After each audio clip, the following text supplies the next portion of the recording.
Ladies and gentlemen, I would like to welcome you to the time of the hour.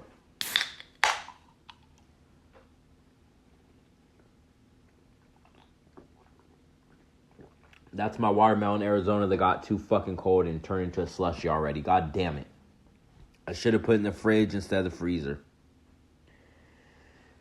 This podcast is directly inspired by the research and work of Milton William Bill Cooper, the UFOologist, conspiracy theorist, radio host, author, lecturer, intellectual mind, whistleblower, exposer of falsehoods, revealer of truths.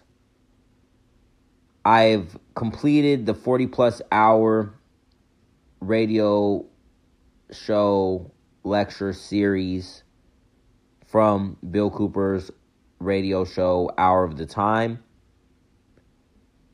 He did a series called Mystery Babylon, where he revealed the lost history of the mystery of Babylon.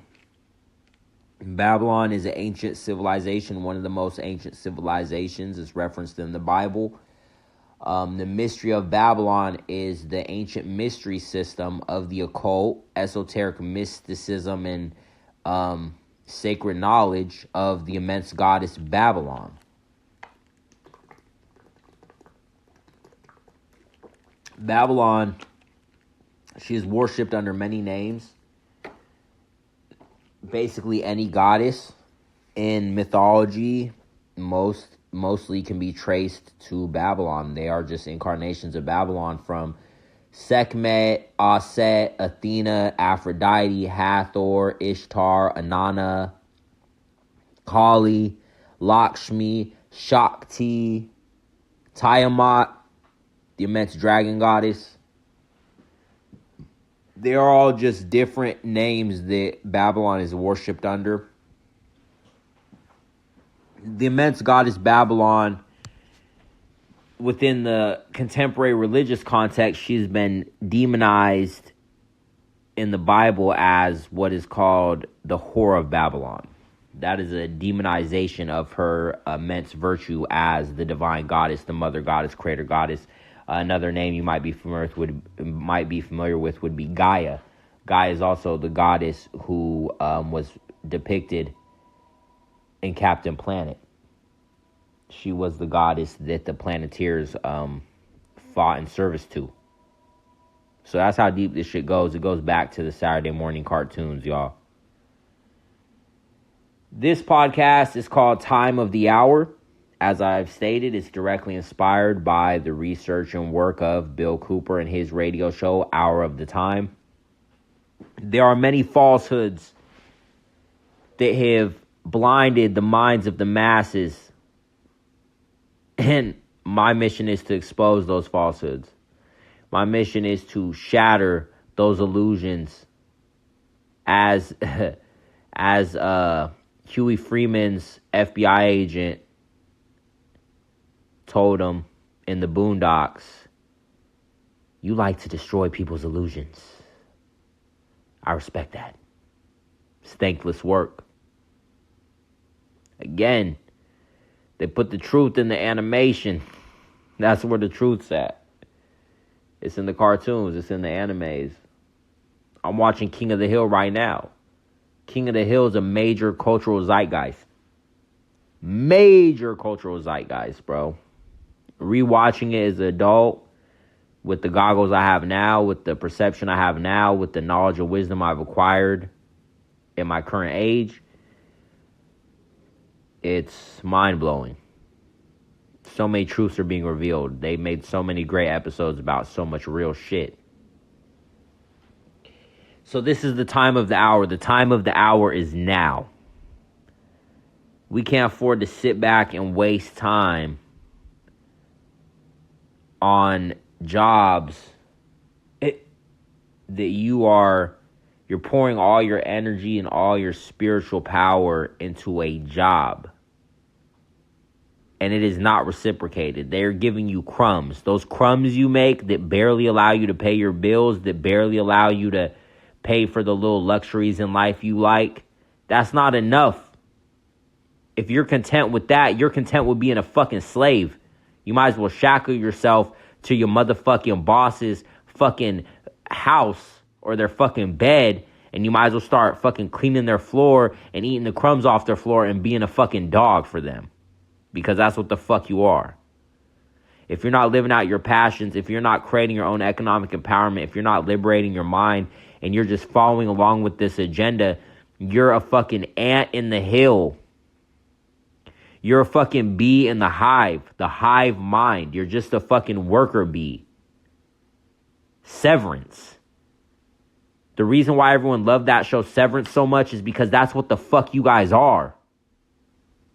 That's why you guys loved that fucking show. They were showing you this is what the fuck you are. You're a slave. You're a slave and you love it. You love it. You love being a fucking slave.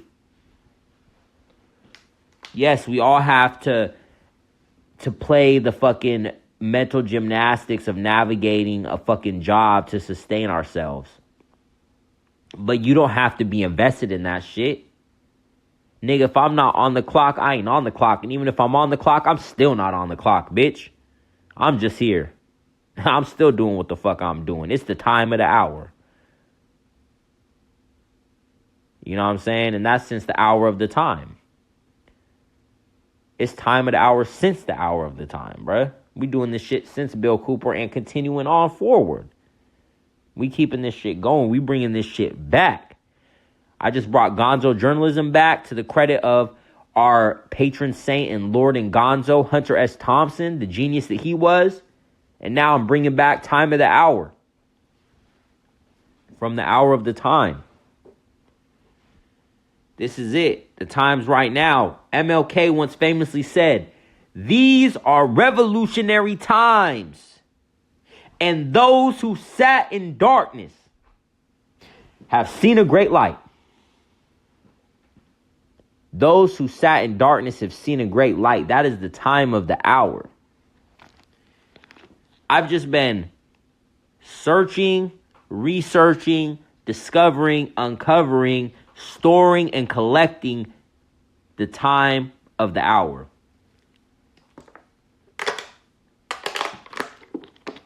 There are many inventive minds, pioneers, and trailblazers who have laid down foundations in the underground village for us as natives to the village to return to so that we can claim our universal heritage as the collective human family. We have a universal heritage that we all share. We all share common ancestors regardless of our ethnic background, regardless of our political beliefs, regardless of our viewpoints and opinions and our cultural expressions.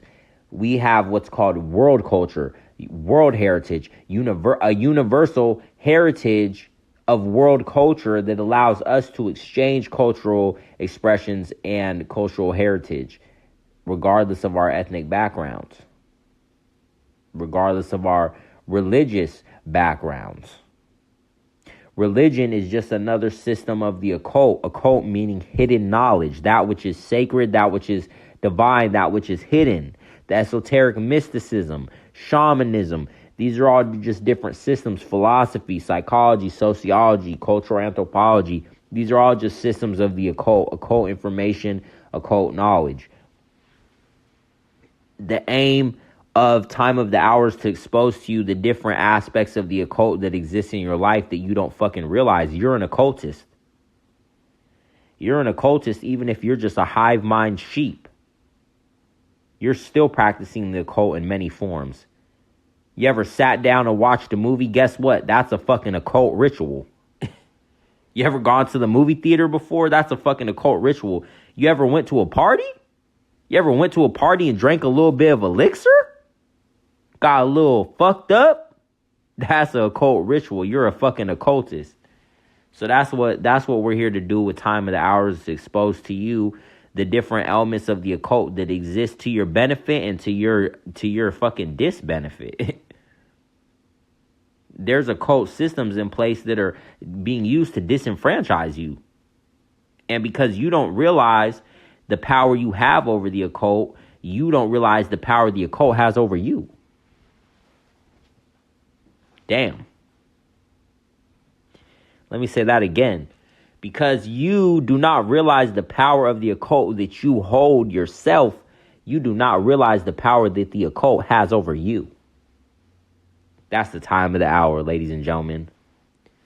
That's the time of the hour. We don't have a dope-ass intro yet. I'm going to have to create a dope-ass intro. I don't know how I'm going to make one as dope as the Hour of the Time intro. I mean, that shit, when it comes on, it's just so fucking iconic. It's so fucking iconic. I wish I could sample it and use it, but all Bill Cooper shit is copyrighted. I don't know who has the fucking copyright, but his shit's all copyrighted. I took a sample from Hour of the Time and put it up on the YouTube channel, and that shit says copyrighted. It didn't get blocked, but it says copyrighted, so someone has the copyright over all his shit. But essentially, yeah. You know, so much shit is occult. I mean, everything is a symbol. A logo is an occult symbol. That's a sigil. A sigil is a symbol that's used to personify a transmutation, which is alchemy. It's, you know, the shit is all equivalent exchange, quantum physics. If you ever seen Full Metal Alchemist, all that shit about how alchemy works, that's occult knowledge right there. That's occult information. They did a Full Metal movie about Shambhala. That's the ultimate mythic reality. That's neo-Jungian psychoanalysis. That's the late Dr. Robert L. Moore. He was telling niggas this shit. So, we're going to edify names here. Names like Bill Cooper, names like Hunter S. Thompson, names like the late Dr. Robert L. Moore, names like Russell Banks. We're going to edify names here that you should know, names that you can benefit from learning from, you know, Pandit Gopi Krishna said, if you study great men, you too can discover how to be great. That's why I study great men. I study the Bob Marleys and the Bruce Lees and the Tupacs and the MLKs and the JFKs and the Malcolm X's. I study these individuals, the Eazy-E's and the ODBs. You know what I'm saying? I study these individuals, these great individuals, the Buddhas, the Confuciuses, because they have the secrets of the knowledge. They are the ascended masters. They are the prophets, the Geronimos, the Donna Marinas and the Maria Sabinas, the Captain Cujos and the Nat Turners and the Frederick Douglasses, the Alexander Dumas, the Thomas Dumas, the Napoleons, the Marcus Aureliuses. You feel me? Because these are the individuals that have the keys. Maimonides. These are the prophets. These are the ones who have the keys. The Mac Millers, the Juice Worlds and the Lil Peeps and the XXX Tentaciones, the Jimi Hendrixes and the Chuck Berrys, the Marilyn Monroes, the H.P. Lovecrafts, the Wes Cravens. These are the individuals who have the keys. The John Singletons. These are the individuals who exposed us the truth. Snowfall. John Singleton revealed the whole breakdown, the whole get down of the CIA, of everything they did with the Contra Wars. Next thing you know, he done passed away. Some people say there's no conspiracy there. I can't say that there is, but I'm not going to say that there's not. I'm not going to say that there's not. We don't really know. And that's the thing. Too many people go along with the program of not asking questions. Even if there isn't something sinister in play. At least ask. At least question it. Even if it's just a question to yourself. At least question to yourself. Well, what's really going on? Is what they said happened really what happened? Is that really what happened? Was there crisis actors on the scene? Were they bringing bodies to the scene instead of pulling them out of the fucking crisis?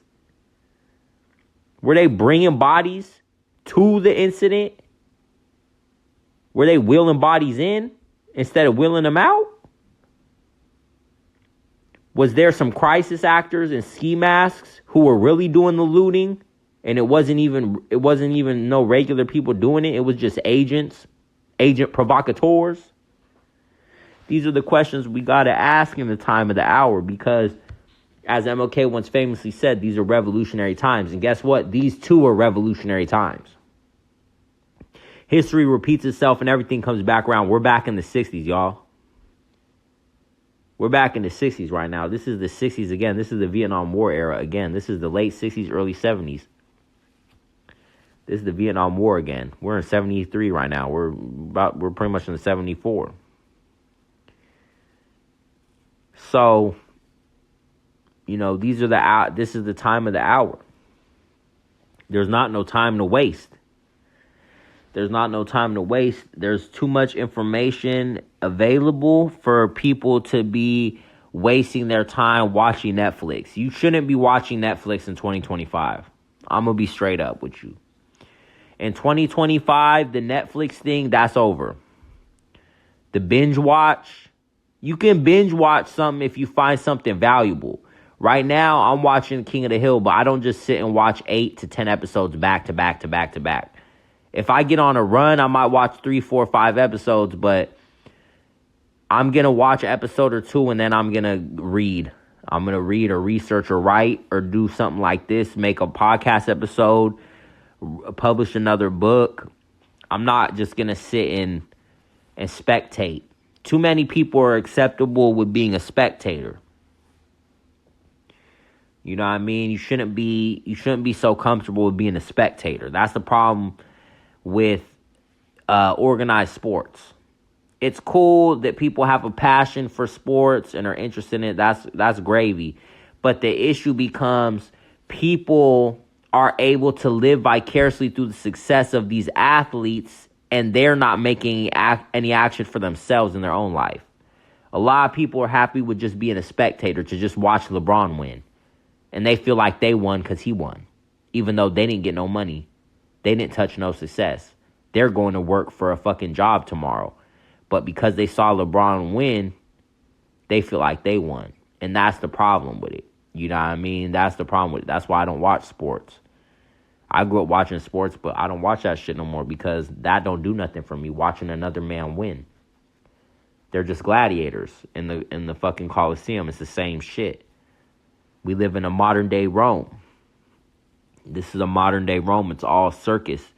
They would use the circus to distract people so you didn't see what was going on when they was making political moves. They do the same shit now.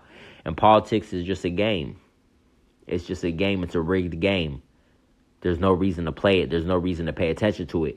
They have a false status quo to where if you don't know like who the different senators are and what the different bills they're trying to pass is, they say, well, you're uninformed. You're uneducated. That's a fucking lie. That's an MLK Ultra tactic. That's a propaganda tactic. If you pay attention to any of that bullshit, you're just being programmed. There's no need for me to know any of that shit because there's nothing you can actually do to affect it. You don't have the power to vote. They say you have the power to vote. No, you don't. They can lobby. They have lobbyists, bro. They can put money behind lobbyists and they can lobby to get anything they want passed and they can lobby to get anything they don't want passed to not get passed. That voting shit is a fucking joke. It's always been a motherfucking joke. You don't got no motherfucking power to vote, nigga. This shit is a fascist regime. It is a fucking tyrannical regime. This shit ain't no fucking, oh, you have the power to vote. That's bullshit. So this whole shit is a holographic reality. It's all perception. What you pay attention to, that's your currency. You're paying attention to it. The best way to disempower your oppressors is to ignore their existence, to erase them from your mind, to not even know their names, not even know who they are, not even know what the fuck they're doing. Because then they can't affect your reality. You wake up in the morning, if you check the weather and they said it's going to rain, you're going to think, oh, it's going to rain. I wake up and I say, oh, it's going to be a sunny day today. I wake up and I hear someone say, oh, they said it's going to rain. And I go, fuck that. I go in my room and I say, fuck that. It's not raining today. It's about to be sunny. And the motherfucking sun stays out and it doesn't rain. Nigga, I morphed the weather, bruh. That's the power I hold. That's the power you hold. I'm no more special than you. I'm just another dumb motherfucker. But this is the power of the occult that exists in our lives. And it's necessary in the time of the hour that you discover your power of the occult. You need to discover your power. If you can be manipulated by the power of the occult, that means you can easily access that same power and use it to your benefit. It ain't a whole lot different being manipulated by the occult and being a manipulator of the occult. It don't take a whole lot of effort. You just gotta learn some basics, some fundamental basics, and just to really comprehend what the shit is. It's really just a transmutation. If you have an intention and you create some form of action to hold that intention and to transmute it into a physical energy and a force that can be released into the universe, that's a transmutation that will perform, it'll bring it to manifestation for you. And that's what a ritual is. A ritual is just an action that's a placeholder for an intention. The ritual is any action. Meditating, Tai Chi, Qigong, even dancing. You go in your garage and fucking dance around with an intention in your mind, on your heart. Those are things that are quote unquote rituals. You don't gotta cut up a chicken or do no weirdo shit to do a ritual. Anything is a ritual. Taking a shower is a ritual. Eating a meal is a ritual. These things are all rituals. They're habituals. Anything habitual is basically a motherfucking ritual. When you get to work and you sit down at your motherfucking cubicle and you check your motherfucking pens and you fucking, log in and all that shit, that's a ritual. It's all just a fucking ritual. The shit's habitual, bitch. It's all just a ritual. The shit's habitual, bitch. So the occult exists in all forms. We live in an occult realm. This is a holographic reality, a holographic dimension. I don't even exist. You don't even exist. I'm talking into this to no one. There's no one here. I'm talking to myself, but people are going to receive this and they're going to perceive me, what they think who I am on the other side of this voice without even being able to see me.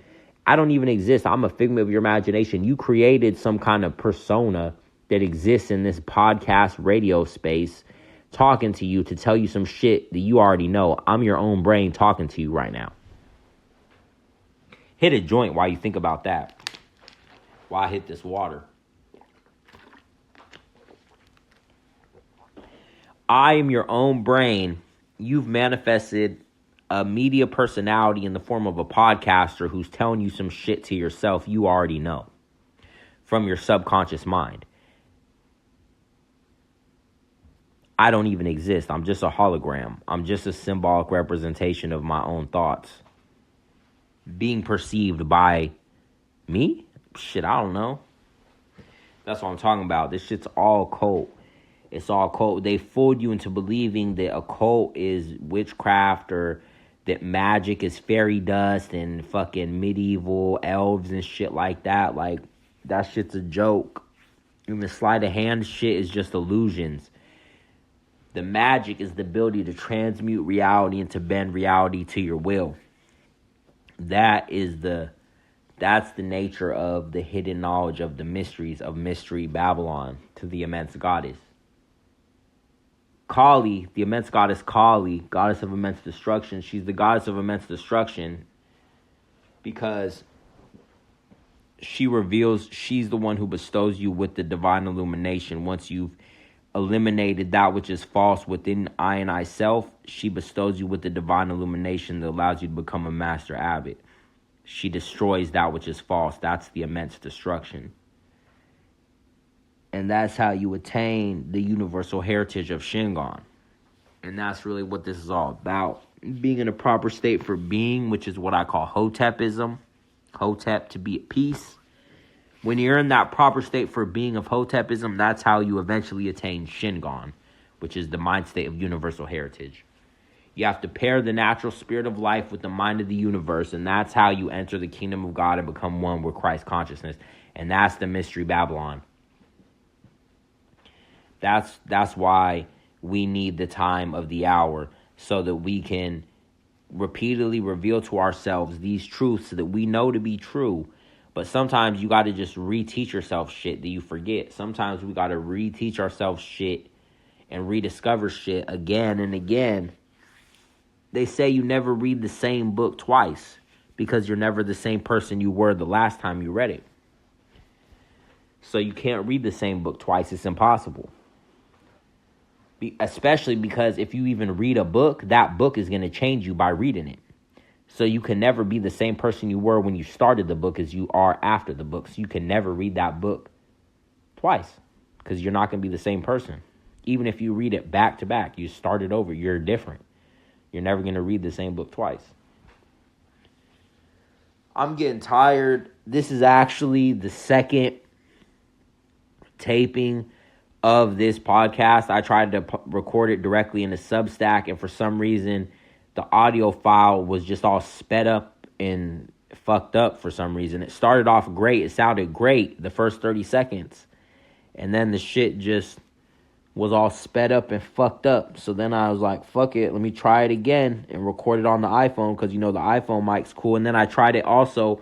I did a little audio test to see if I could record it straight into the laptop. But, the laptop has a shitty microphone. So the iPhone has the good-ass microphone. Now the issue is going to be I got 25 minutes worth of audio. Am I going to be able to transfer this by way of cloud or into Google Drive so I could get this over on the Substack? That's what is going to be the question.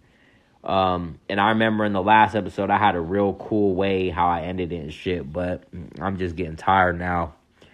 So this is episode 1, time of the hour. The time of the hour is now. I'm going to be working on getting an intro together so that we can have an intro on this thing. It's going to be hard to live up to Bill Cooper's intro for Hour of the Time. But going forward, we're going to reveal the power of the occult that you possess and the way that the occult is being used to manipulate you. That is the chief aim and purpose of this podcast, Time of the Hour, and we will reveal to you how that very premise can be deciphered as it pertains to every single aspect of your life. There's nothing we can't discuss within that premise of a chief aim, because that affects literally everything from political to social to just daily shit. Everything is related to the occult in some way. So we're going to reveal that to you so that we can show you how the occult is being used to manipulate you and how you can turn the tide and use the power of the occult to your benefit so you can be a manipulator of the occult and you can bend the occult to your will. And you don't got to put on no dark cloaks. You don't got to let no one do no weird shit to you. You don't got to sacrifice a chicken. You don't got to drink no blood. You don't got to do no shit like that. None of that satanic evil shit. None of that shit. All Zen traditions, all peaceful shit. You can use sacred knowledge of divine wisdom to become more powerful in yourself, to become liberated in your mind, to become economically empowered, and to become productive and a better person, a better individual, and someone who is contributing to the betterment of human civilization and the collective society, to your community and your, wherever you are in the world. That is our goal. That is what we're going to be pushing through Time of the Hour. And the time of the hour is now.